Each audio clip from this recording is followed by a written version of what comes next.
All right. We are live and ready to go for our eighth episode of Community Conversations. Tamika, how are you doing? I'm doing great. How are you? I'm well. I meant to tell you, I said, look, she's been in the bubble, y'all, so she is back. I said, you is radiant. Some of it's the ring light that I have shining on me that's also managing to make me sweat. So don't mind me. I can use it as sun, sweat, all of that. It's just, it's all about yeah, I'm feeling a breeze from the fan. I almost feel like I'm on the beach, almost. Well, welcome back. And I'm going to be honest with y'all. Like I said, we wish you guys would have came back later than sooner, but you're here. So I'm not But going we to here, ask that's about the all. game tonight. I'm going to Next stay year. on task. Next year. Next year. Next year. That's the kind of fever we want to catch next year. So, okay, it's probably not a good time to talk about that. However, we have, man, I'm excited about tonight, ladies and gentlemen. I am out here in the streets. So I'm just giving a shout out to Mr. Shane Shepard, who was actually on the show last month. So I'm actually at his residential center at Before You Fall, and really great work that he's doing here. And it's really probably going to touch into what we're going to discuss tonight, just in terms of impact and things that need to be done. But we're going to focus on your voice, your vote, and why it matters. And don't take it from me, but take it from a dynamic panel that we have coming in here tonight. Tamika, tell us a little bit about you. Tell us about this panel, and we'll just go back and forth and switch it on out. Well, I don't really want to talk about me Okay. because it's not about me tonight. All right. But I think the biggest thing that I want to focus on is this panel that we have. And so, it's always funny, and I said this to the group before, majority of the time with the panelists that we have, for the most part, I have not really met them and engaged with them fully. We always see each other in passing, and we all kind of have the same circles here and there. But this is kind of the first time in really being able to have a full conversation. So I don't think it's right for me to introduce. So I did not tell them this. So we're gonna put them on the spot, each one of you guys, and we're gonna do a short. You got like a 30-second introduction. I have them send 2 to 3 minute or 2 to 3 no sentences, not paragraphs, 2 or 3 sentences. So you got a short amount of time, but let's just go through. We'll start with the ladies. No offense to the men. I love you guys. Oh, ladies always go first. That's just I'm just kidding. Okay. Chivalry.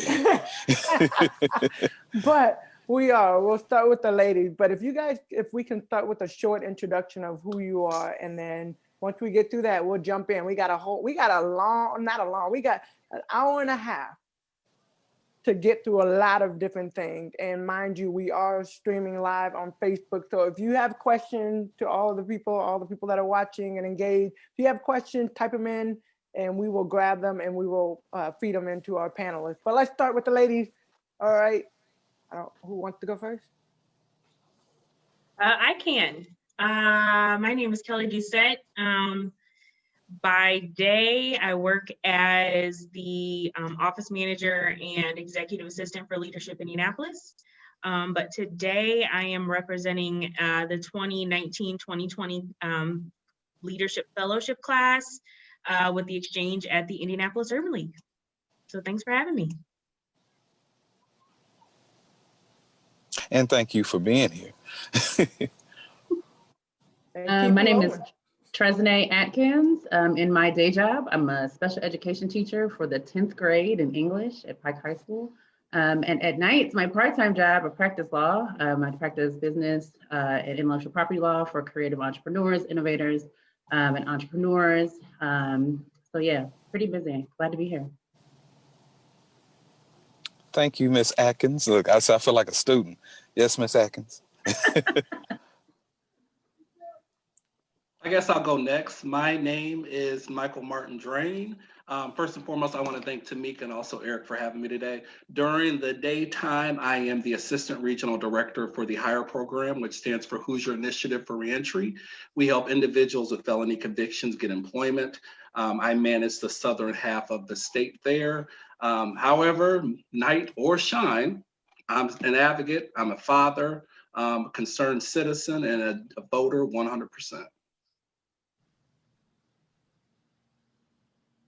Thank you, Mr. Mark. Thank you. Jump in, y'all. Let's go. Come on, is, either Russell or Adam flip a coin.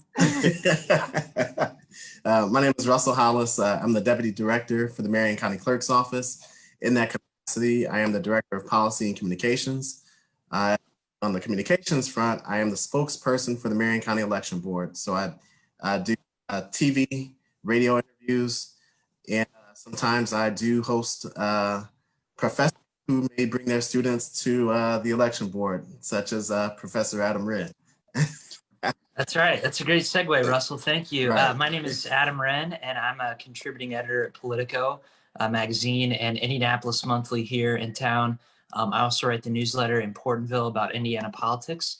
And as Russell mentioned, I teach some journalism classes at IUPUI here in Indianapolis. So I'm happy to be here, happy to be joined by such a distinguished panel, and Tamika as well. And we're glad to have you guys, And you all. last but not least. Oh, wait a minute. I'm sorry. Look, he's sitting here looking at, wait a minute, brother. Yeah. Aaron. My name is Aaron Dorsett Jr. I'm an inspirational artist. I've been drawing and painting ever since I was age of 6 in the first grade. And my favorite medium is watercolor. I love it. All right. So what are you going to inspire us with tonight, man? What's on your mind? I mean, I know I can guess, but how are you going to put it on the pad tonight? I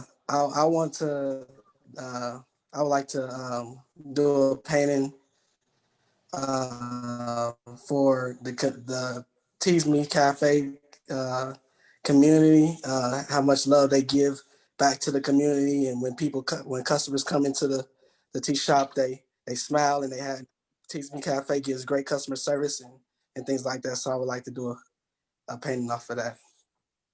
Yeah, it's funny because when I asked him earlier, Eric, he was like, you're just gonna have to wait. But when you ask him, he came with a whole little story. But that's okay. That's okay. You know, I'm not playing. We're not playing, man. You gave him that way, we can kind of. We live now, Tamika. We live. Yeah, we live and we lit. All right. And we're ready to get into this. So I think the biggest thing, oh, my bad, Eric. Did I cut you off? I'm sorry. No, go ahead. Go ahead. No, you go ahead. No. Ladies first. I just want to shift gears a bit. And, one of the things that we've been talking about within our Tease Me community conversation is we focused a lot on just racial tensions and everything that's been going on. I want to shift gears because the elections is coming up. And as you guys know, since Tuesday, people have been able to go and do early voting. So within the realms of the election, I want to know how each of you guys have been engaged. And the biggest question from that is also, why is it important to each one of you personally? So not everybody else, but looking at you individually, why is it so important? One of the things that's really important for me, if you're not at the table, you're on the menu. Straight up, 100%. We can protest, and I'm a firm believer in protest. We can be upset. We can hit the like button, hearts, the caring button all day long. But we have to be sure that we have a voice at the table. We have to be sure that we are putting together not just one election cycle plan, but 20-year, 30-year plans to do with our community, to do with families, equity, whatever it may be that's important to whoever that voter is. So that number one, we can elect officials that either look like us, represent us, but then on the top thing of that, when they get in there, also holding them accountable. Because to me, voting is just not a thing where you do it one election cycle, go fall asleep, then wake up outraged as to, how things are in the world. It's something that's an active process. So that's why voting is important to me. I want to be sure as citizens we're out there in front and doing the work at the end of the day. I guess I'll go. For our leadership fellowship class with the exchange, we had a service project that we were tasked with. And because our class is amazing, it was not just a one-time thing. We did this entire project, which consisted of a virtual series, voter registration, and making sure that we not only got people to the polls, but that we are working the polls as well. And so it's been awesome. Our main focus for the project has been education and making sure that people understand what the election process looks like, what the roles and the responsibilities of elected officials are. And we made sure to stay away from who was actually running, because that is for people to decide at that point, but we needed them to understand that when you are looking at who's running and you're looking at the roles and the responsibilities of these people, and also the issues that are important to you, that they align. And that's kind of been our mission this whole time.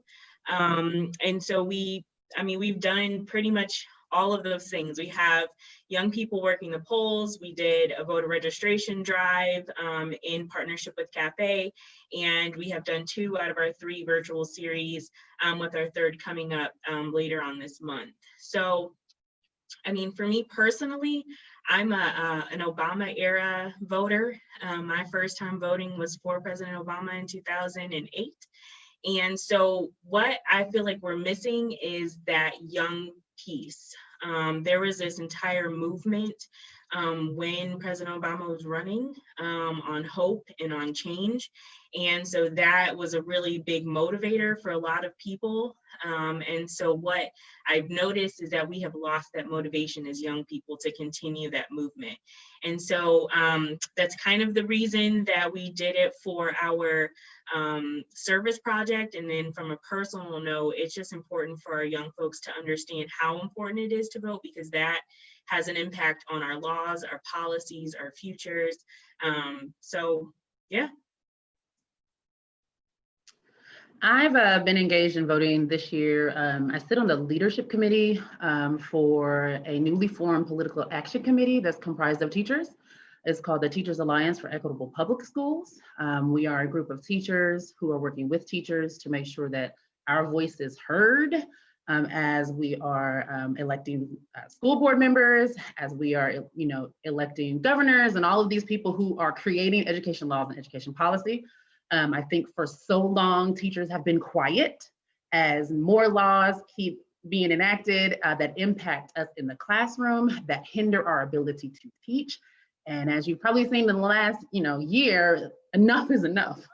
And so we want to elevate the teacher voice in elections. So right now we are neck deep in GOTV efforts to let particularly voters in Center Township know who we endorse for IPS school board, why they should vote. We have been phone banking twice a week, maybe 5-6 hours a week, trying to reach teachers to make sure they're registered to vote and make sure that they know who we are endorsing for school board candidates, like all of that. So that is how I've been engaged this year, and it's been really great. It's been really great to see teachers coming together to find a place to be heard and to be seen. And so, yeah, looking forward to November 3rd for sure. Oh, we had one more question, didn't we? Well, I got a question. You said DLTZ, right? I'm sorry? Did you say DLTV? Oh, I said GOTV, get out the vote efforts. Okay. So just making sure that people are getting out to vote. The reason why that matters to me personally is as a special education teacher for the 10th grade, which is a critical year, particularly when ISTEP was in motion. That is the first year that you do take ISTEP. And so I work with the lowest 100 performing students in the area of English at Pike High School. And I see in real time the impact of education law and education policy in my room every day, and how the education policy constructively encourages and facilitates the school to prison pipeline.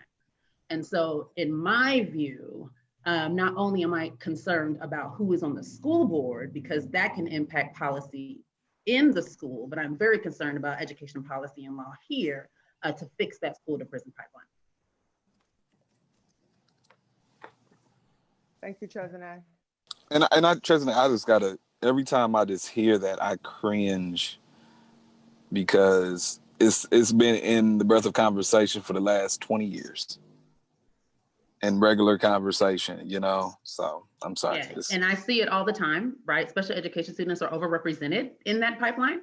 And so, you know, I've been at Pike, this is my 3rd year, and I need more than my 10 fingers to talk about the students that I see ushered into the criminal Absolutely, justice. absolutely. And Like I said, so, yes. I'm at a residential center now to help prevent that, and so it's very much so real. I'm sorry. No, appreciate it. Adam, Russell, you guys? Yeah, I am, as a journalist, you know, my job is to help citizens understand the government and voting process that they have. And one of I think the big stories of 2020 is the fact that for years now, journalists have failed readers. They have failed to cover the voting process. They've failed to cover enfranchisement. And I think for the first time, we're starting to realize that the election is more about just the horse race of who's up and who's down, but it's about who has a voice and who participates in the electoral process. And perhaps nowhere else in the country is that as big of a story as it is in Indiana. For example, surveys tell us that Indiana is in the bottom 10 states nationwide for voter participation and engagement. And so that's a huge story. So we need to get Hoosiers more involved in the process of voting. You know, and we also know that Indiana is a very difficult state to vote in. The powers that be don't want you to participate in the process.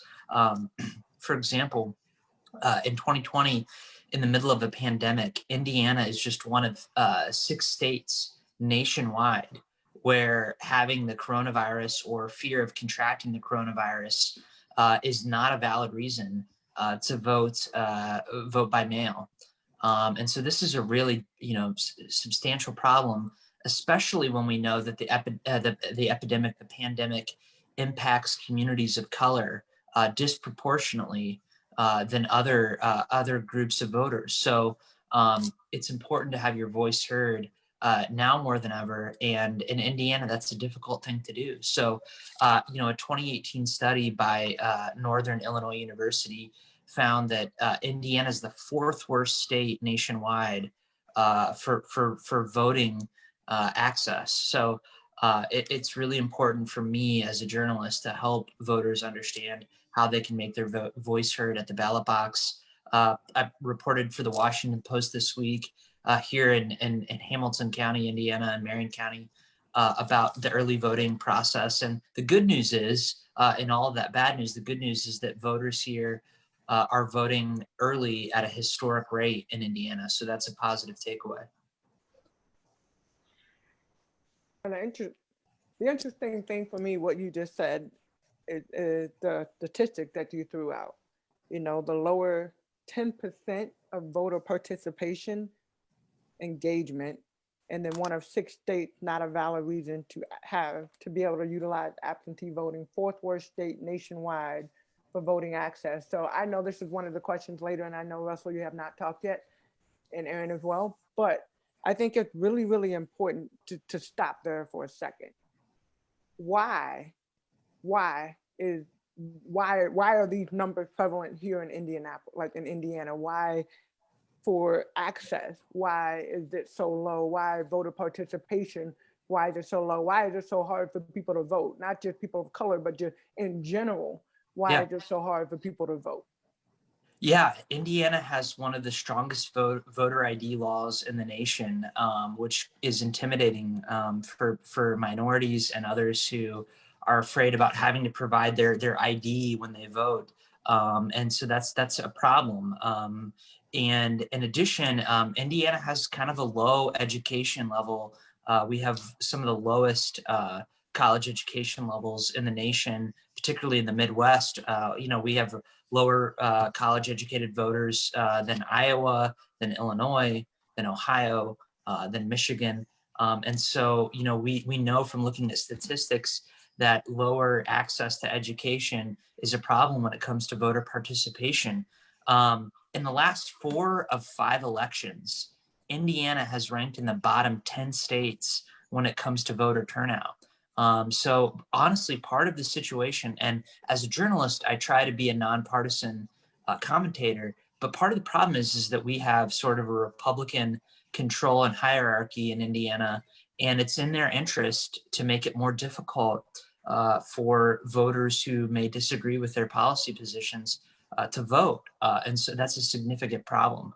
And so they are passing laws, constricting, voter access. For example, the governor of the state, Governor Eric Holcomb right now, though he is largely favored to win re-election, he has said that in-person voting in a pandemic are no reason to make a voting by mail more accessible to voters. So I think those are 2 or 3 reasons why we find ourselves in such a difficult predicament here in Indiana.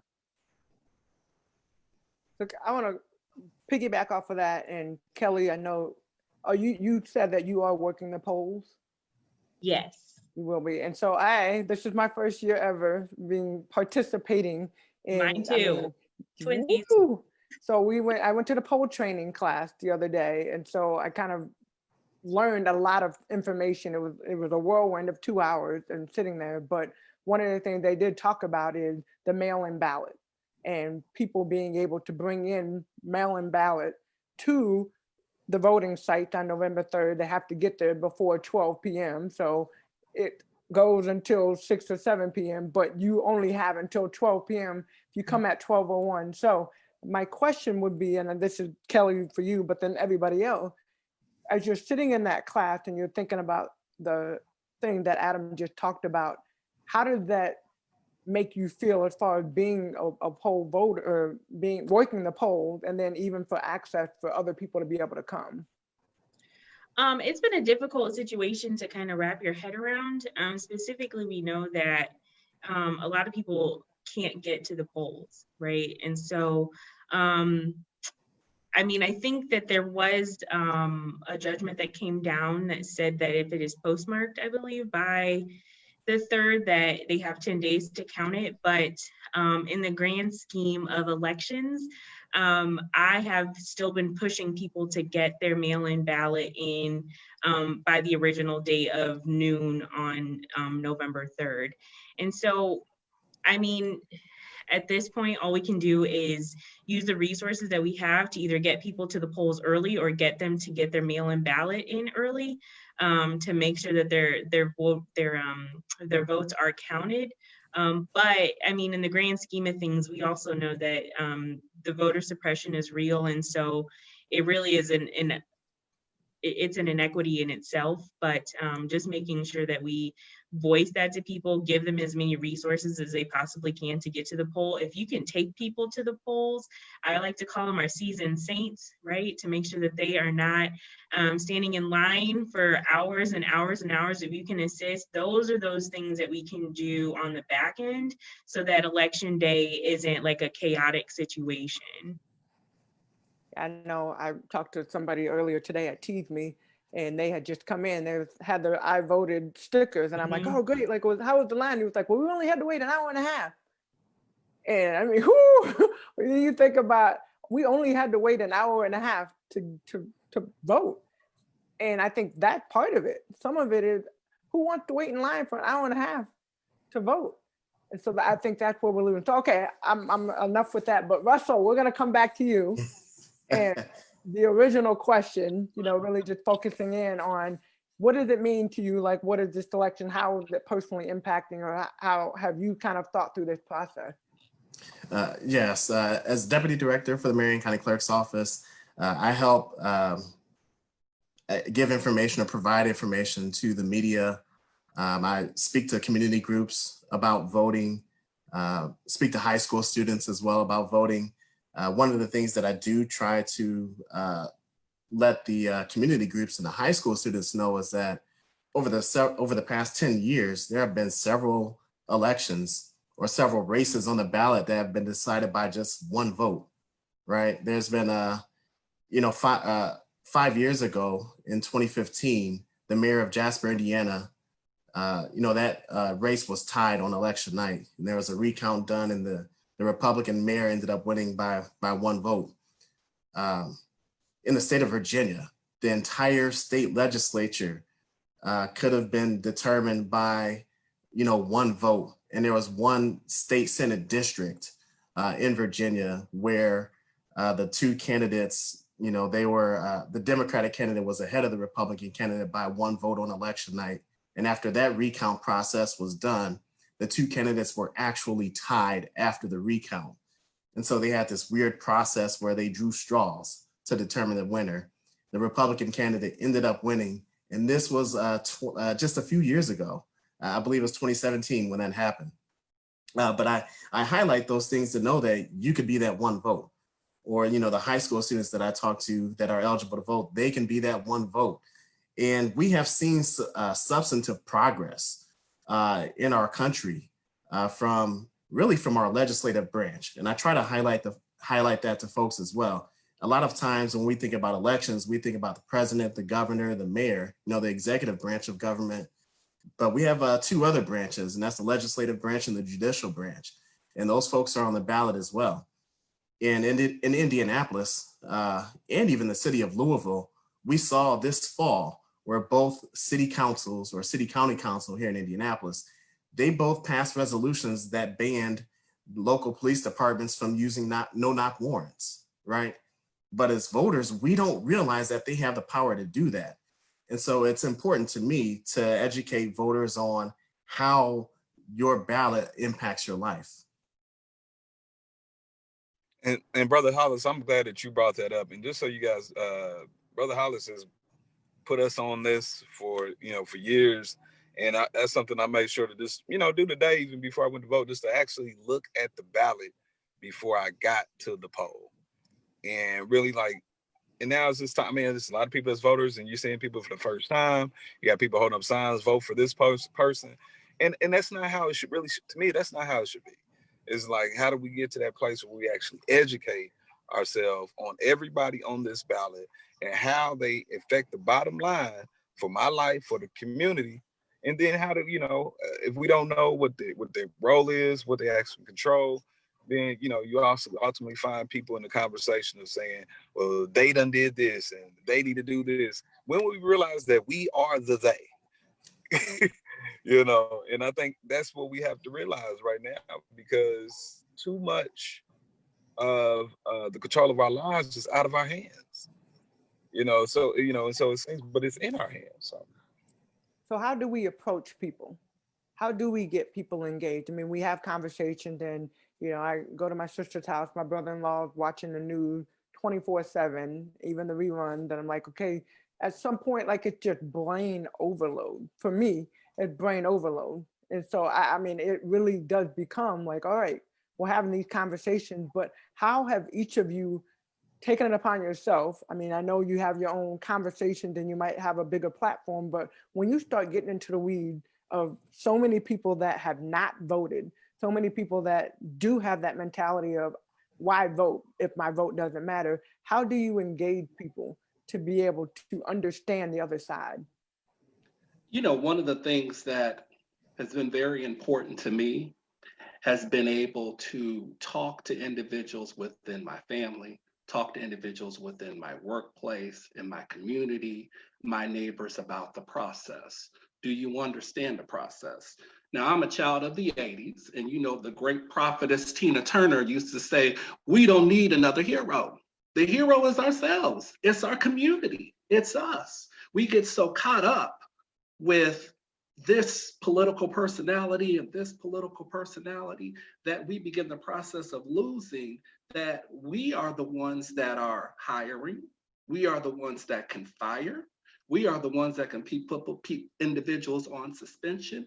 We have the power in this thing. The media has done a wonderful job with making it all about who the candidates are and not about the people that they actually affect. And I think that's something that we have to begin the process of saying, yeah, you know what? You probably didn't get Bernie, you got Biden. Okay, that it is what it is. Biden represents my needs, maybe somewhat. But what I'm going to do is I'm going to take it to the next step and hold Biden accountable if he is elected, or hold whomever it is, accountable if they are. And I think that's the process that we have to begin the process of looking at. This is not a short-term thing. I think Kelly brought up early about Obama when he was elected in 2008. And that was a sea change for everybody. That wasn't a thing of, Black people turned out to the polls, white people turned out to the polls, and we elected our first African-American president. But what happened was when midterm elections rolled around, what happened? We all went to sleep. We didn't understand that he needed the Congress, he needed the Senate in place in order to be able to enact what he needed to do. And so around that second time when he rolled in for election, he had to learn and really play politics with a lot of what he had to do in order to get something on the table. That responsibility was on us, the voters. And that's something where we need to not only hold ourselves accountable as voters when things go off the track, but also be sure that we're doing that for the individuals that we are voting for.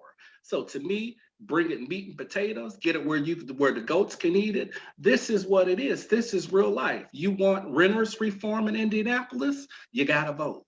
You want police reform in Indianapolis? You gotta vote. You want criminal justice reform? You got to show up, make your voice heard, and vote. And after you vote, show up to the city council meeting. And after you show up to the city council meeting, put something on paper and let them know, hey, this is a two-part plan. You're working for me. Not only that, sit there and demand that they have an audience with you. And I believe that's important. We have teachers right now that should have had a pay raise. They can't even get a pay raise. And they are teaching our children, our babies, every single day, having to make up all sorts of COVID things to get a kid in and get that kid taken care of with masks, all sorts of stuff. But they can't get their check, they can't get their coin. This is something that we have to look at and demand better within our communities. We are not helpless. Okay, Mr. Martin, we hear you. And may I say that is a nice shirt you're wearing. Thank you, sir. I see that shirt as well, too. Great minds think alike. I like. Right. And I think what he began to do is essentially I think you started to get into some of the, I think we all kind of touched into some of those issues. Tamika, you think this is a good time to just ask, what do we feel like some of these pressing topics are in Indianapolis, and what do you guys think that we should be focusing on right here in Indianapolis?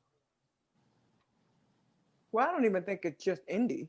I mean, I think Yeah, right now, like we're focused on Indy, but I think ultimately some of the things we're focusing on might be different than nationally, but some of them probably all tie in close to each other, They absolutely do. Absolutely do. Because that this is now going to bring up the conversation of COVID. This is going to bring up the conversation of police reform. This is going to bring up the conversation of education and equality and equity, and that is everywhere. What do you guys think? I'm not a teacher, and I don't have any kiddos, but I know how important education is. My mother is an educator and has been my whole life. And so, I mean, you can go from COVID, from me, being nervous about her going back to school and being in that situation, to all of the requirements and the standards that are set for her to follow, and it takes away from her passion of teaching, right? And so I think those are, obviously at this point, COVID and education are probably two of the biggest ones and most pressing issues that we have that will make a difference in this election, surely. Because what people don't understand, or may understand, is that when, depending on how this election goes, there may be the opportunity for Betsy DeVos to stay in her position, right? And that is detrimental to education on all forms, from elementary all the way up to how people are paying off their student loans at this point and what that process looks like. So, I don't know if we can say enough just how important it is to vote.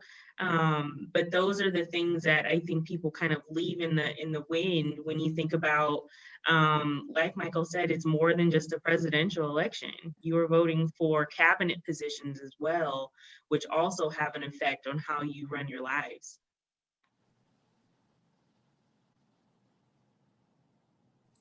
I'll add, that COVID has had a big impact on how we do things with the Marion County Election Board. From a voter's perspective, what you should expect when you go to a polling place is that all of your poll workers, they will wear masks or face coverings. You'll have plexiglass that separates you from the election worker, from the poll workers. For those of you that attended poll worker training, I hope that was brought up. You will have hand sanitizer at the polling locations. We will enforce social distancing at all the polling locations. And those are things that our voters are not used to, especially those who did not vote during the primary. So COVID has had a big impact on how we conduct this election and, really on all of our daily lives. So I do think, the outcome of this election will impact how those things will continue. As a structural matter, our election laws are really built upon a majority in-person voting, right? And so that's part of the reason why our state legislators, particularly on the Republican side, since they hold the majority, and even some of our executive branch Republican officials, that's part of the reason why they really have just been pushing for in-person voting. But there has been this resistance, this unfortunate resistance to going to mostly voting absentee by mail during the pandemic. In Marion County, we really pushed that. But we do, particularly for this fall's election, we have a lot of in-person voting available. Right now, there's only one early voting location, which is the City County building in downtown Indianapolis. But beginning Saturday, October 24th, we'll have the most early voting locations that we've ever had in the history of Marion County. And then election day, Tuesday, November 3rd, voters can vote at any polling place where you should expect social distancing.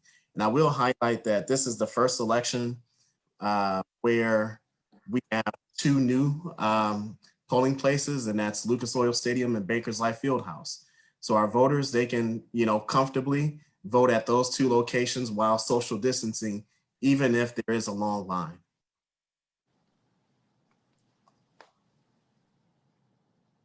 And of course, I can't wait to be at Bankers Life Fieldhouse. So that will be my polling site. So the only autographs that I will be doing and the only assist that I will be throwing is making sure that people are in the right line, going the right direction, and taking that piece of paper and putting it in the machine. So that's gonna be so funny.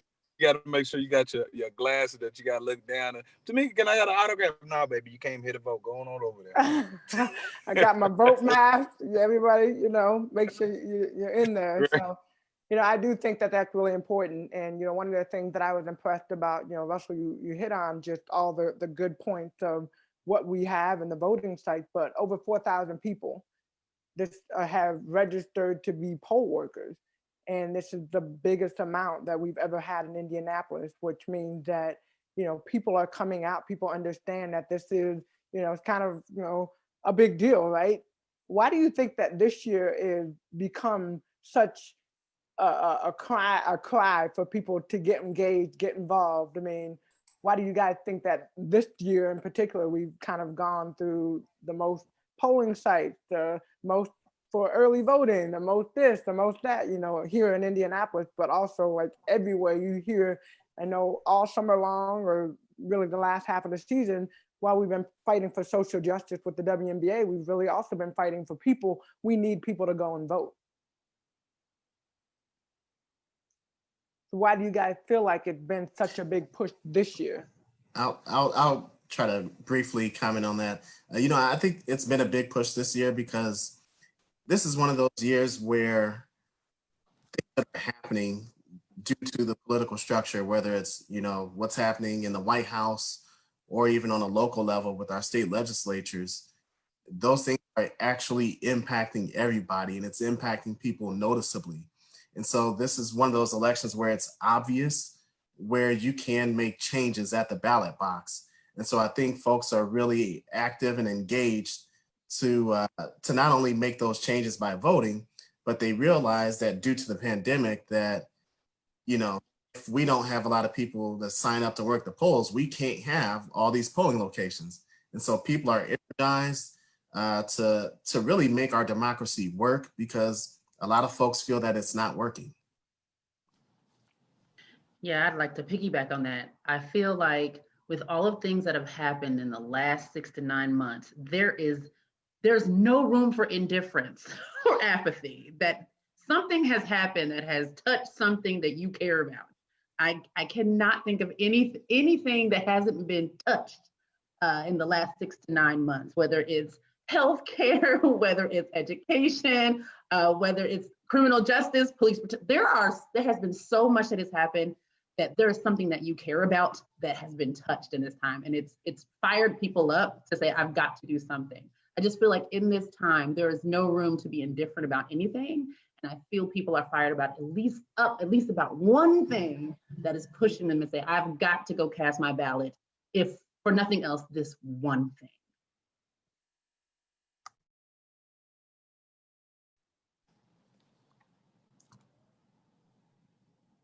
And I mean, one of the things as well too, we have to look at, let's think about everything that we've been through since 2016.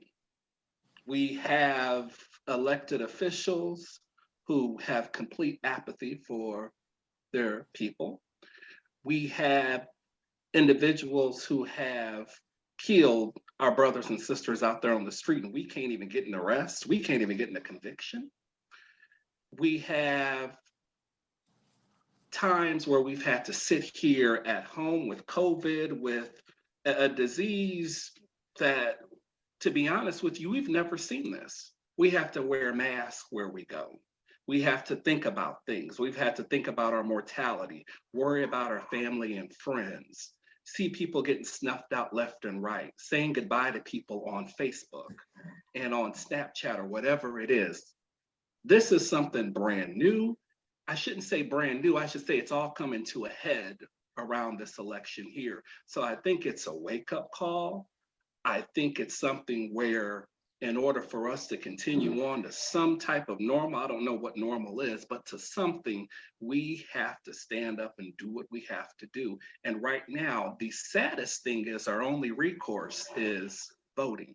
When as before, it was something else. I mean, we've had our system of governments, and I mean, really challenged, within the last couple of years. The Justice Department, the CDC. CDC can't make up their mind if we should have on masks, cloth, or paper, or whatever it may be. We're seeing all of these things challenged. We're seeing the way that we go about life challenged. So there has to be a sea change. If there is not, then we're in dire straits. So I think if anything, the alarm bell has been rung, and it's time for us to act. Adam, I saw you was gearing up to say something, man. And this the kind of piggyback on you, Mr. Martin. I wrote a poem some time ago in one of our earlier segments, and it was just essentially saying that now it seems like, last couple of years we've been going back to Black Lives Matter, Blue Lives Matter, All Lives Matter. It's like now it's time to prove what matters, all of us. Because I wanted to come on today to say my heart goes out to the family of Jonathan Price. And then I said, let me take it a little bit deeper. I got wind of some officers who had been killed on the line of duty as well. And then when I went to a website and I saw all the officers as well had been killed, I was like, COVID, car accident, in the line of fire, gunfire, COVID, gunfire, COVID, car accident. And so it's just kind of like, at some point in time, we got to just say, why can't we all have to see that life matters and we have to actually prove it. Adam, what's on your mind, brother? Yeah, no, I think that's right. I think that's a good word. And I would echo everything that everybody's said so far. I think in 2016, I think that we saw the Obama coalition fracture a little bit, and we didn't see some of the people who came out and voted for him in 2008 and 2012 come out and back Hillary Clinton for whatever reason. And I think over the last 4 years, a lot of those people, a lot of those voters have sort of awoken up to the reality that politics impacts their everyday, that it impacts their healthcare, that it impacts the lives of their friends and family, of their interactions with the police and others. And I think that, I think for the first time, I think journalists and the media are realizing that it's important not only to cover the horse race or to cover the candidates, but to cover where the electorate is at, to cover where the voters are at, and what everyday people are experiencing in their lives, losing their healthcare, police brutality. And so as journalists, as the media focus more on people, on voters, and less on the actual politicians, I think that really shifts the narrative and shifts the priority focus, and makes it so that people's voices are magnified and heard in a way they weren't maybe 4 years ago. With that, I hear you, man. yeah. I hear that. I hear you. And I was You gonna got to just take say, the realization of it. Yeah. yeah, and I was gonna say, I mean, I think this year more than ever, Adam, I would agree with that as far as being able to follow voters and see the stories that are behind it rather than the politicians, because then it makes you realize, I mean, that's our brother, our sister, our aunt, uncle, grandma, I mean, like all the people that we see every day. How often do you really see the politician? How often do you really see what they're doing and where they're at, and like all how it affects them in their everyday life rather than how it affects us individually. So I mean, yeah, it's just, I'll go back to Obama. That was the first time for me personally that I was excited to vote. Like up until then, it's like, yeah, my mom and dad, I mean, they're very like, oh, you make sure you gotta go vote. But you would do it just because it was more of an obligation. And even up to that point, it was kind of like, yeah, if I vote, I do. If I don't, I don't. But I think voting for Obama, that was the first time that I passionately got into like my vote matters. And I'm telling people like, I'm not gonna tell you who to vote for, but I'm gonna kind of give you a little nudge on who I want you to vote for. But that was then, and now as we get into this election, it really is like, I don't, yes, I can't say I don't care who you vote for. I can't say that. But what I can say is that we need everybody to go vote. And one of the cool things, so, with Eric and I, we had a lot of different panels, and, a few months now back, we had a group of young people that got on, and it was really inspiring for me personally to hear them talk about voting and talk about, getting out and telling people. And I know, we talked earlier, just the fact that, we need to get our younger generation out there. We need to inform them. We need to get them out there. But I think probably one of the questions that, and I'm throwing this out there, but why do you feel like for our young people it's so important to get them out? And why do you feel like for our young people it's so important to educate them? Growing up, my grandfather would sit there and listen to CNN. We would watch CNN all the time. We would watch C-SPAN. My first introduction to politics was watching Jesse Jackson lose his bid to become president. And I can remember the drama at the Democratic convention when he was coming in. And he actually pushed the party to nominate one of the first female vice presidential candidates. And that's how much power he had. And that whole thing, I had disappointment that he lost, but then I could also see the power and notoriety that he had from that. So just seeing how my grandparents talked about politics, seeing how my grandparents on my other end, they talked about when JFK was around and they would talk about different laws, different things like that. It made me a more informed voter when I got older. The first time that I volunteered at the polls, I want to say was probably around 7th or 8th grade, just running some things around. And it was something that it was exciting for me. So I was introduced to politics early. What I think has really happened and transpired is that we become complacent as a population. We have had some disappointments. We have said, you know, we're just going to let mom and dad go ahead and they go vote. And there hasn't been that talk, that discussion about the history, why it's important, who has passed away trying to cast their vote. And I think it's important that we talk about that. And the only way to do that is to be able to talk about it with our young people, take them on a journey to be able to show them how one thing connects to another thing and how it connects to their life. Right now, just as a parent, for the first time, I have to fear sending my children to school. That's not common for everybody to have that issue. How does that affect local elections? How does that affect White House? How is that something where, you know, as a voter, I have to sit back and go, this should have never been this way. My school districts, they're making decisions that even they don't feel qualified to make. It's one of those things where we have to look at cause and effect and also look at and take accountability for what we've done and what we've allowed to happen as well, too. I think as someone who spends most of their day with young people, I think it's also important to take on the ownership as adults that we have the responsibility to make sure that they know that their voice matters. And you can't just tell them that their voice matters when it's time to vote. In your everyday, day-to-day life, your conduct and your behavior and relationship with young people has to reflect that their voice matters. One thing, particularly in my classroom, in our culture, is you're learning from me just as much as I'm learning from you. And so if you do not have that kind of culture with young people, they're going to step back.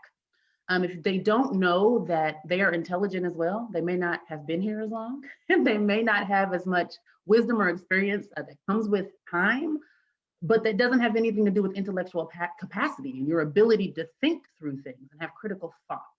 And so I feel as adults, if we aren't having that conversation with them, building their esteem, that your thoughts and your feelings are valid and you have the right and space to share those thoughts and feelings, they're not going to be engaged in this process.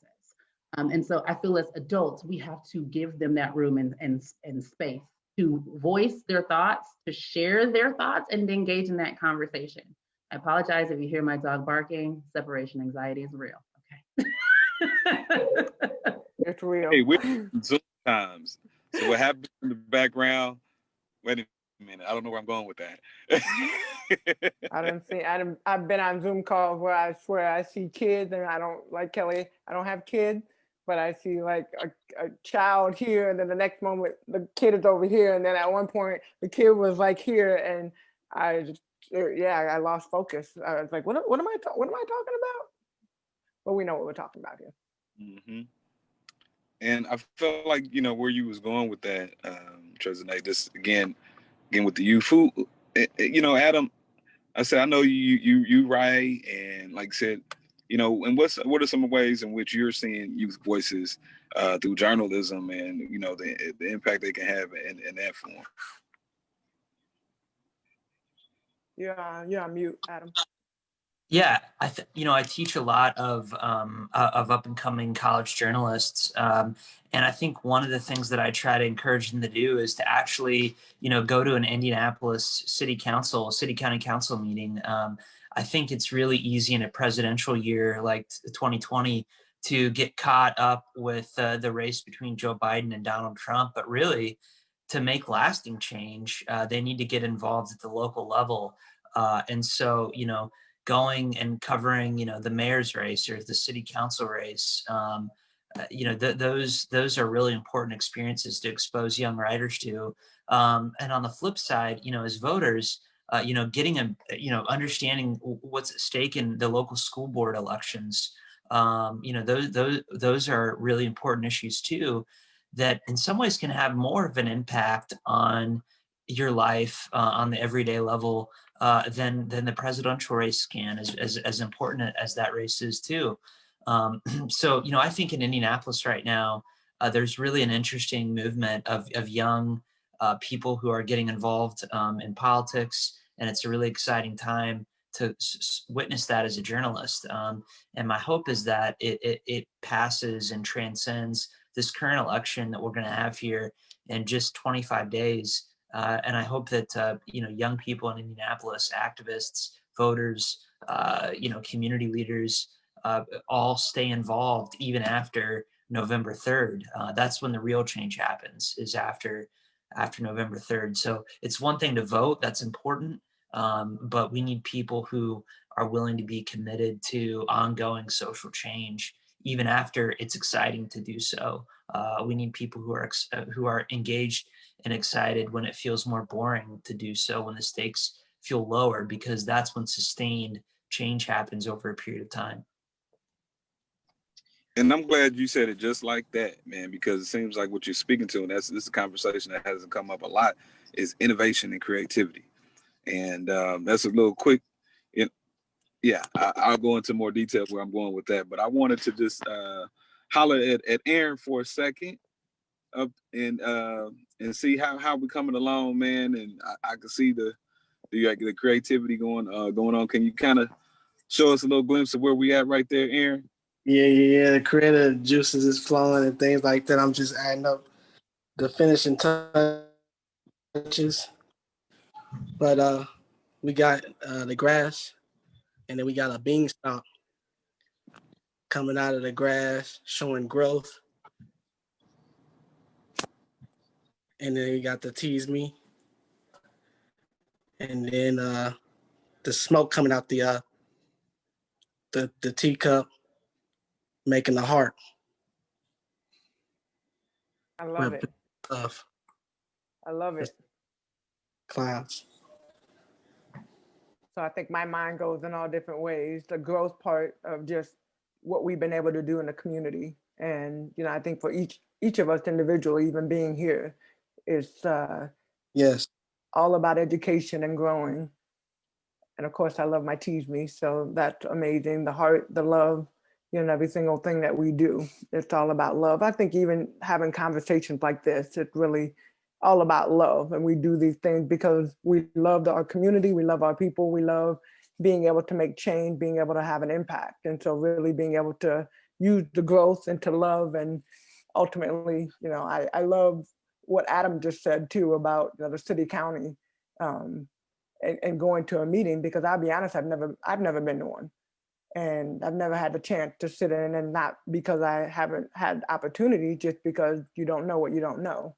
And while we're sitting here challenging our young people on things that they can do, I think even as adults, there are things that we should be doing. And, this is kind of to what everybody has kind of touched on as far as being able to focus on, what we can do for our younger generation to continue to make impact. I'd like to jump in and just say, as much as we are talking about challenging our young people, I think that they have been challenging us a little bit more than we originally anticipated. I have seen, the social media runs their world. And so I've seen videos where, kids are challenging their parents and their parents' views, where any of the social justice and maybe unrest in cities is. Those young people are out there trying to make sure that their voices are heard.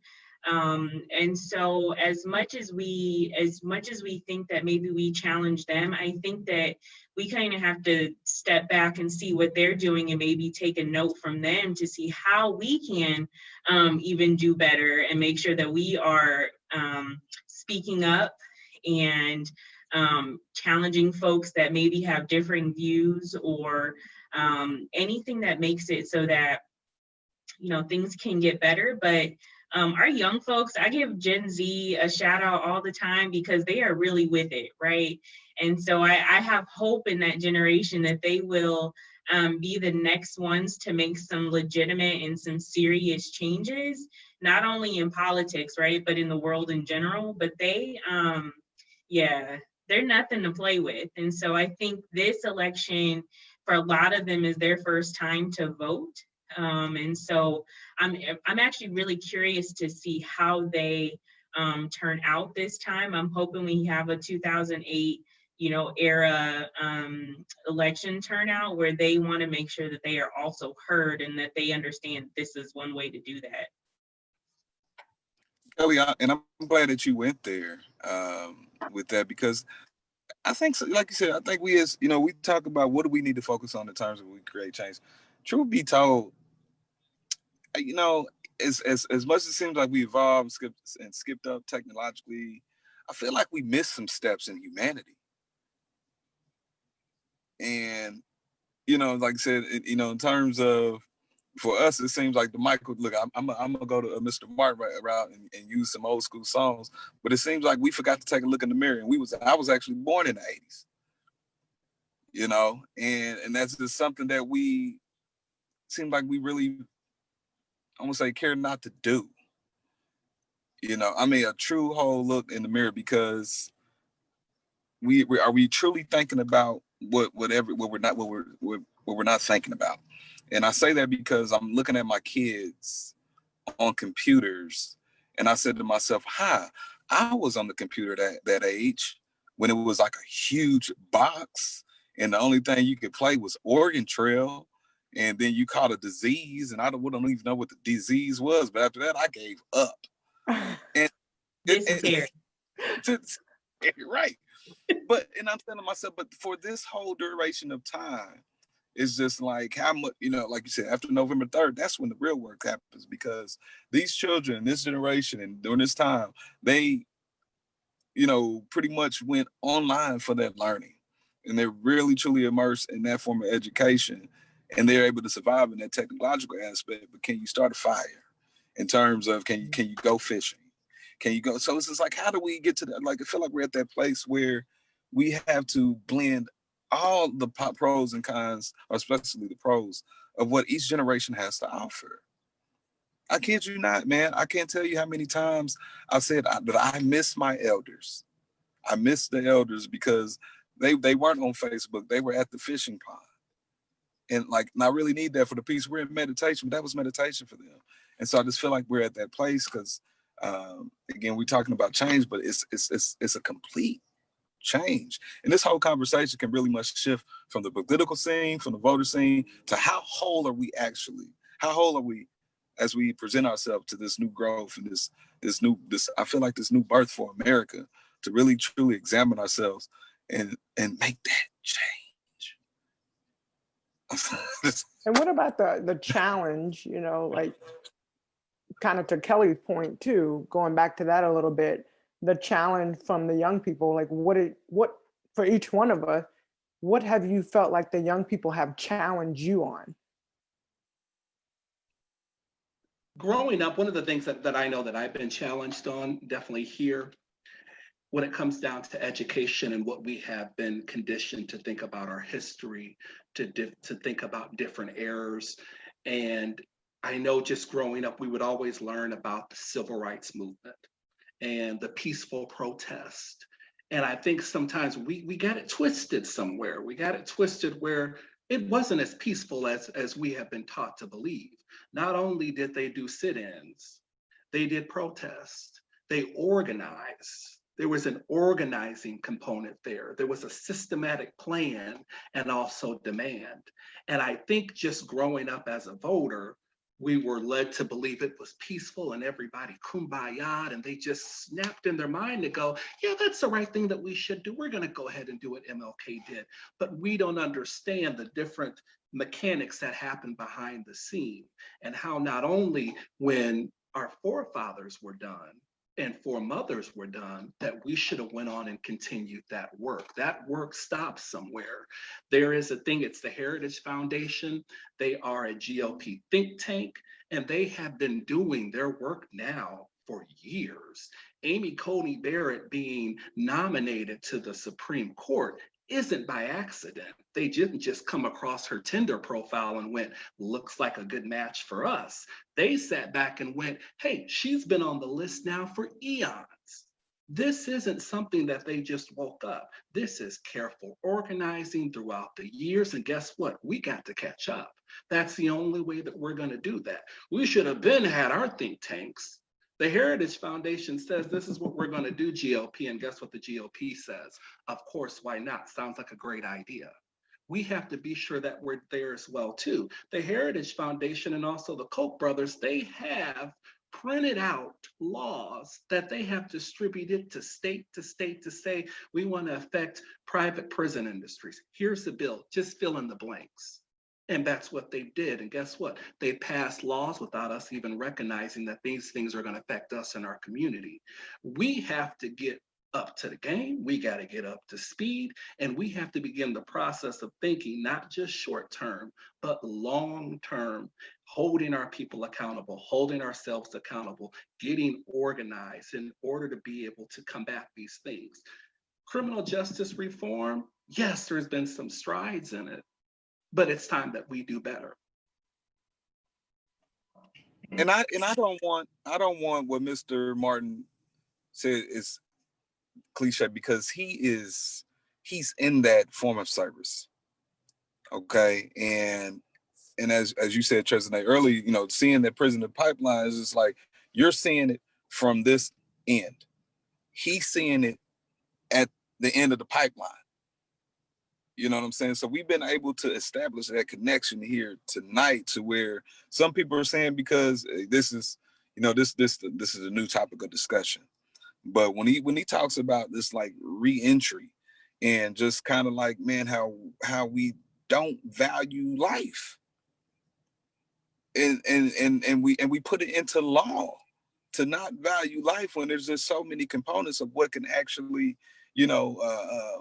what we can do, like I said again, to innovate and just figure out, like, how, okay, this is what this person did, but again, how does this person's life bring value back into our society outside of being a monetary value by being in this prison system in the first place? So I just, again, we all think we all did some research, and I just was just truly impressed, man, by that work that you're doing, because it's not too many people that are willing to be a true bridge between the community, people are looking for reentries, and the police departments. So I applaud you for that. And Eric, I'd also like to say that if we swing it back to why voting is important, that's an issue. So if you look at even something like voting for the Attorney General, right?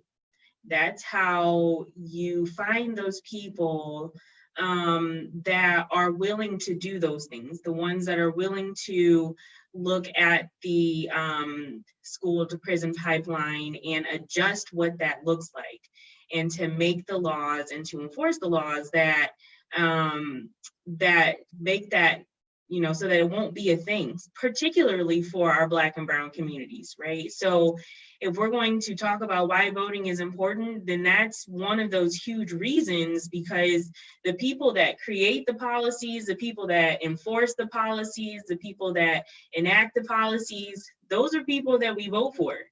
And so, one thing that I continue on a personal note to talk about is people that you don't have to be like a 70-year-old white man to run for politics, or run for office, I'm sorry. And so our young folks are the ones that are really passionate about these things. And this is an opportunity for you to get into a position where you make those changes, and then we vote for you, right? Like, Trezane says she has a PAC. You get on the ballot, girl, we'll get you a PAC, you know what I'm saying? We'll vote for you, we'll, spread literature, we will phone bank, we will raise funds, because we trust that you will do what's right for the community and not for self-interest. So, vote. Yeah, I'd like to piggyback on that, Kelly. I think when talking with people, like approaching them about voting, it's, hey, everybody has a personal agenda. Everybody has one, not just the politicians, But you as a citizen, there are things that you want to see done. There are things that you want to come to fruition. You have your own goals and agenda. And so voting is choosing the person that you believe is going to get you closer to achieving your personal goals. And then on the off season, right, you should be aligning yourself with other people who have a similar agenda and similar goals so that you guys can figure out who you're going to propel and prop up and to be on the ballot, and you're going to support with your money and your time and your research. Like, that's what you're doing on the off season. And so I feel like voting is just one part of that process. But you just have to know that everybody has their own agenda, and voting and then the off season work is how you accomplish that agenda. And if you feel like, oh, I'm not going to vote, it doesn't matter, well, what will end up happening is other people's agenda are getting accomplished while your interests are getting pushed down further and further and further. So is it more about alignment? Based on what What's you more just about said? alignment? Well, I mean, you said the off season, really aligning yourself with the people that have the same or somewhat the same mission goal. Yeah, I think so. I think that's why, you read the paper, right? You're looking for people who are writing things about what is happening on issues that matter to you. You're going to city county council meetings. You are informing yourself, and you're finding other people who have similar goals, or either maybe it might be two organizations, different, missions, but have a similar vision to be partnering with, to say, this is the person we're going to put up when it's coming for elections that we're going to support, because they are going to help us meet the goal on our agenda. You cannot disengage after elections, because there's going to be another election. And then you're going to be like, I don't like anybody on this ballot, so I'm not going to vote. And it's like, oh my God. The reason why there is no one on the ballot that you really like is because you didn't do the off-season work to get someone on it who you do want on it. And so, yeah, that's what you should be doing in the off-season time. So even for tapes, which is the what we're affectionately called as a PAC, right? We're called tapes. On the off season, as soon as elections are done, we still have work to do. We're going to start working on the next upcoming elections. Who is going to be running at that time? All right, let's figure out what our agenda is, our priorities, and let's start strategizing and putting things in place so our goals as a PAC are met at this next election. The work never stops.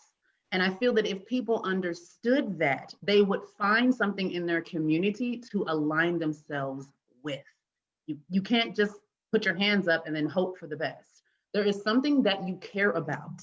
There's something, if one thing, and you need to figure out who else cares about that thing and talk, have conversation, figure out like, okay, this is our problem. What can we do to solve this? Who else cares about this? How can we link up with them to solve this? It's never ending work. It's never ending work. And there is an organization or someone out there who cares about what you care about. So go do the work to find them. I saw Russell come on. Russell, you look like you wanted to say something. Yeah, I agree wholeheartedly with what Trezene just said. We can't just bury our head in the sand and then complain when things don't go our way. And, when it's not a presidential election year, we can still be actively engaged. In 2022, there are elections that impact our lives. You have sheriff that's running on the ballot. Did you guys know that the largest mental health provider in the state of Indiana is the Marion County Jail, right? And the sheriff, is actually providing those mental health services to folks that get arrested, right? That's, those are things that we could address on the ballot. Prosecutor is on the ballot. Our Marion County prosecutor decided not to charge people for simple possession of marijuana, right? If it was at a certain measurement. I don't recall exactly what that is, but that's, something that aligns with what we consider modern criminal justice reform. That's a step in the right direction. And that's one of our local elected officials who will be on the ballot in our next election cycle, right? When you think about the whole COVID response, a lot of the response that we've received on the federal and the state level, those are from elected officials. It did not have to be this way, and it does not have to be this way. You know, Tresene, I actually spoke to a group of high school students in roughly a month ago, and half of the students were in the classroom, half of the students I was speaking with through Zoom. And the students that were on Zoom, their internet connection was bad. One of the students, I asked him a question. He came back 5 minutes later. I was like, I'm sorry, Mr. House, my mom pulled me away, had me do some chores real quick. And I'm like, oh my gosh, you know, but it did not have to be this way. There could have been a statewide standard response for schools. There could have been a federal standard for schools. But preach, brother, preach. Yes, sir, preach. We did not have the guidance. Yes. Did not have the I'll hand you a love token. Leadership, you know? And so here we are. But I say that to say that those things are on the ballot right now. You have a chance. If you want to see your kids in schools the way that they are right now, if you want to see our state response to COVID, which actually has impacted our economy, if you want to see that remain the same, then either don't vote or vote for who's in office now. But if you want to change, then vote for someone else. It's that easy. I just want to highlight that Russell is not exaggerating with what is happening in these Zoom classes. It is all over the place, and it is a whole mess, a whole hot HAWT mess. Hey, Adam, I know we're getting closer, but it's been on my mind a lot lately. And I know, again, you represent kind of like media and journalism, this everything. Man, when you hear the term fake news, you know what I'm saying? What is that? I mean, what does that trigger for you in terms of the integrity of your work? Yeah, I mean, if we don't have integrity or trust of readers as journalists, we don't have anything. And so it's the whole ball game. But yeah, the word fake news bothers me because it's often used to sort of malign the credibility of journalists. But the problem is there actually is fake news out there. But fake news is propaganda. It's troll farms that create fake content on Facebook and on websites. But fake news isn't just news that you don't like. So that's a problem. I think journalists are more important than ever before to tell us what's happening in the world. For example, every week for the last few months, I've gotten on a Zoom call, a statewide Zoom call with the Governor Eric Holcomb in Indiana, and have asked him really difficult questions about his handling of the pandemic. I think that to a certain extent, we have to give him credit for taking those hard questions every week. But now, as of last week, he has stopped briefing the public in terms of taking questions from reporters about his response to the pandemic. And that's a huge problem because the election is just a few weeks away, and he has cut his access to journalists and to voters by not submitting himself to questions. So I think that's a huge problem. But, when you talk about fake news, local journalism is struggling right now. We need people to subscribe and support local journalism outlets. And at the same time, local journalism outlets need to do better at reflecting the communities that they write about in terms of representation in the newsroom. Places like Indianapolis Monthly, places like the Indianapolis Star, we are disproportionately white in a way that our communities are not. And we're writing about topics that don't address communities of color. And so we really need to take leadership and diversify our newsrooms as well. So yeah, to make the news better, we have work to do on our end too. So, I can't just be on the Zoom call and thump my chest about how important it is to support local journalism without admitting that we ourselves as local journalists have work to do too, to do a better job serving our communities, particularly during an election year like this. And I wanted to touch upon that, man, and I'm glad you responded the way that you did, because I was just looking at, the news this morning, and it was just kind of like the tone about Indianapolis being at a record number for homicides. And then going back to the next segment. Yeah. My father was in that. My friend Chris Beatty was in that number. My friend Tara Alexander was in that number. You know, and again, and so I think a lot of people, you know, take that number and it's just a particular side of town. It's a particular group of people from an economic background. Two of those folks, college educated. One of those, member of the armed forces. So, you know, again, in terms of why my vote matters, why what you said, representation matters, is because, like you said, I think we've all echoed, is that again, we've all become just so very negligent with life, period.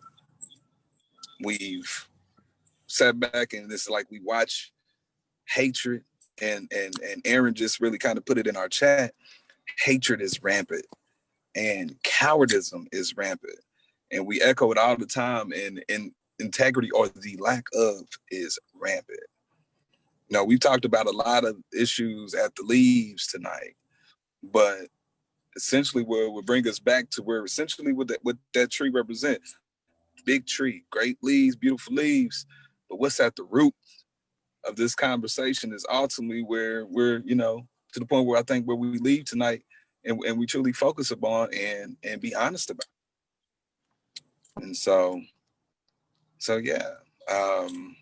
We got 9 minutes. Got 9 minutes. We got and so 9 minutes left. About.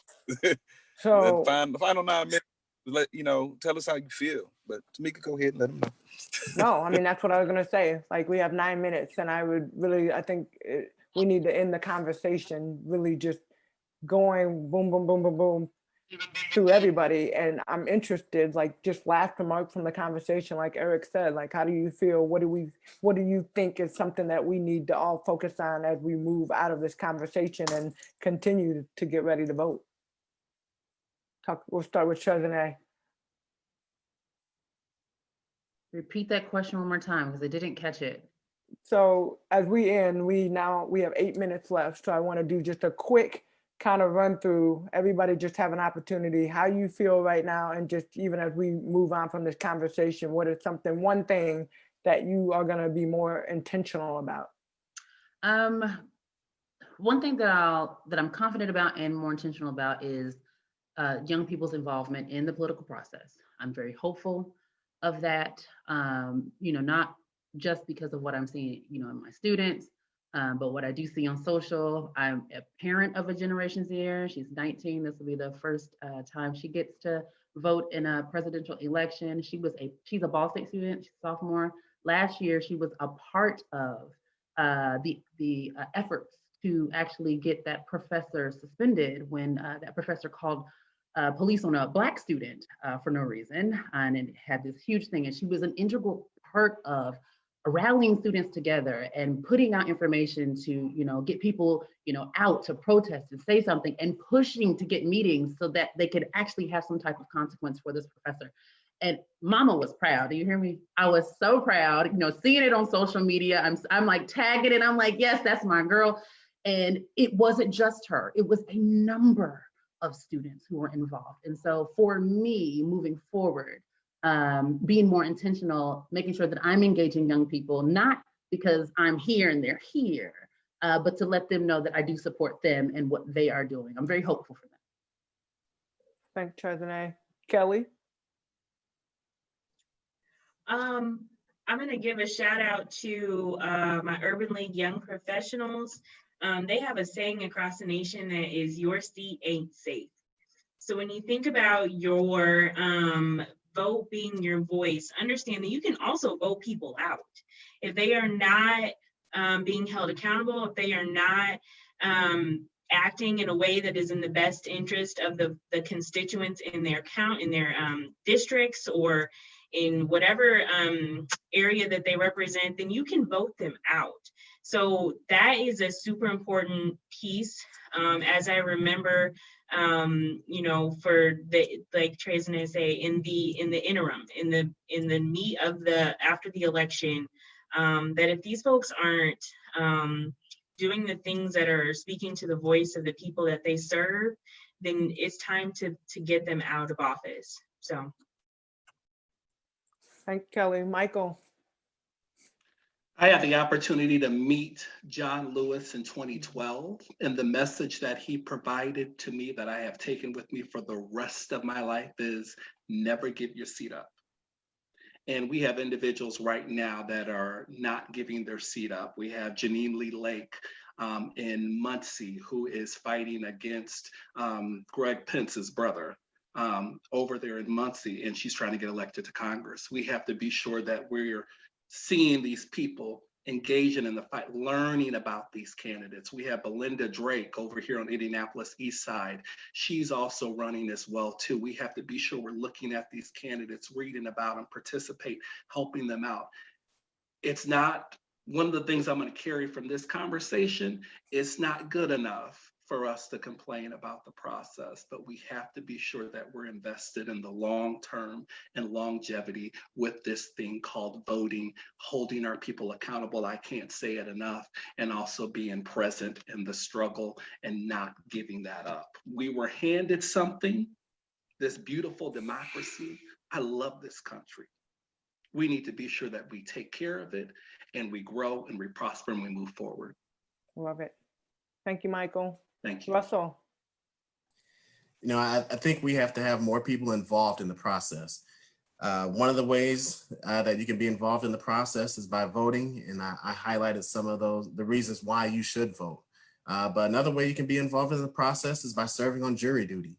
You know, we can't be out there in the streets complaining about criminal justice reform, and then when it's our turn to serve on jury duty, where we're actually deciding the outcomes of those cases, we back out because we don't want to put the time for it. So, you know, whether it's, you know, you have to participate in the process so that we can create the change that we want to see. And you can do that by voting. You can do that by serving on jury duty. You can do that by running for office.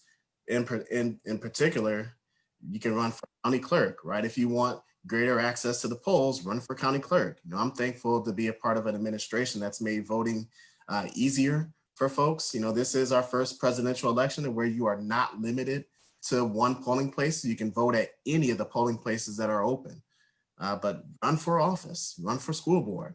You have all these different ways that you can make a change, and you can do that rather than just simply complaining. I love it. Thanks, Russell. Adam. Yeah, I would say the most important takeaway is have a plan if you haven't already to vote. Have a plan, know where you're going to vote. Are you going to go to Bankers Life Fieldhouse on October 27th? Are you going to go to the city county building and wait in line for what has been as long as 3 hours this week, this first week of early voting? So have a plan, know when and how you're going to vote. And I would say number two, for me as a journalist, you know, I often you know, avoid voting or don't vote to maintain kind of a non-biased position. But for me, you know, I'm going to be voting this November because I do think that democracy is on the ballot. And, you know, that goes for me as well. And I'm also committed to, over the next few weeks, the home stretch of the election, to tell the stories of people who are, you know, voting for the first time, and to tell their life story and why they're voting, and not just to focus on kind of the shiny object of the day, the politicians, but to focus on actual voters and what's motivating them to go to the polls. Great, thank you, Adam. And Aaron.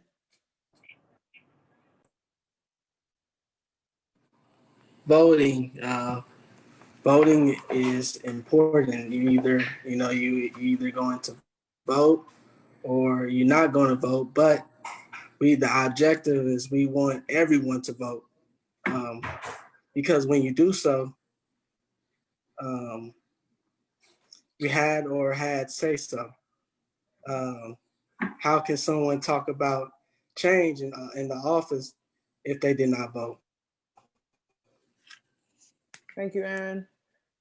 Well, it is officially 8:29. We were able to run through that super duper fast, and I'm gonna let Eric shut it down tonight. But I would say the biggest thing for me takeaway is get engaged. You know, I think I do vote, and that's great. But really, kind of the off season, like Trezene, I like the off season aspect of it, but really getting involved in the off season and figuring out where I can plug in. So, Eric, shut down.